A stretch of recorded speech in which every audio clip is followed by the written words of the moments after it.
It's a film about kindness and curiosity, he told me. I still had some of my baby teeth.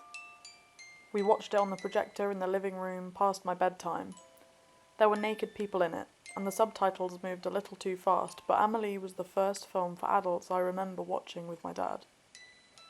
In the film, there's a scene of a young boy cheating at a playground game of marbles. I couldn't understand the words, but the music and the movement of the glass on the ground made me cry, even though I wasn't sad. This is art, Dad told me. I believed him. I don't know how it started, but over the course of an entire year at school, not too long after that night watching Amélie, we started to play marbles in the yard at the front, near the cherry tree. All of us walking through the school gates with sandwich bags of marbles in our pockets, marbles we'd collected from car boot sales and charity shops, marbles we'd inherited from our grandparents and our parents. Each one shined, each like a hard-boiled sweet.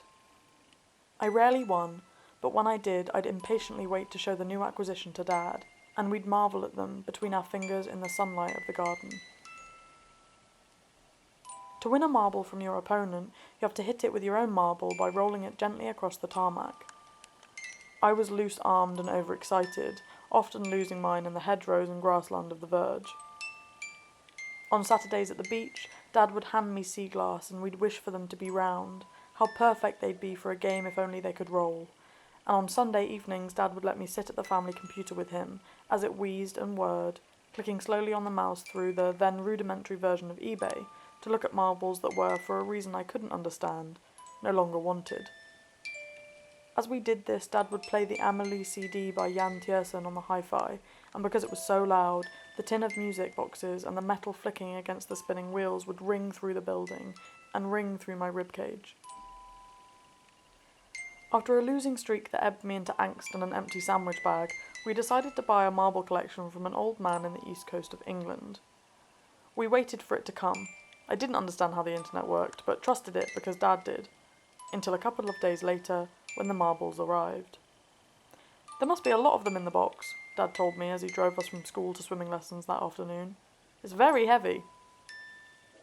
In the water, I lay on my front, practicing my stroke, looking at the glassy blue tiles through my goggles, wondering what colour marbles were now mine, waiting at home. The box was small, cardboard and wrapped in brown tape at the kitchen table. The light from the summer sun hit it through the window, turning the plastic tape beautiful. I walked to it, and Dad lifted me onto a chair so that I could see. When I tried to pick it up, I couldn't. "It is heavy," I said. We laughed together. He used his car keys to open the box for me, dragging them across the seam. A layer of bubble wrap peeked out from it, now free from the card that had kept it down. I picked it up, domes of plastic pert against my little fingers, and put it on the side. Underneath it, now visible like an egg in a nest, brighter than a pin, was one singular marble the size of a ripe cantaloupe, with 6 or 7 regular-sized marbles, shadowed in comparison, resting beside it at each corner of the box. I never lost a game of marbles again.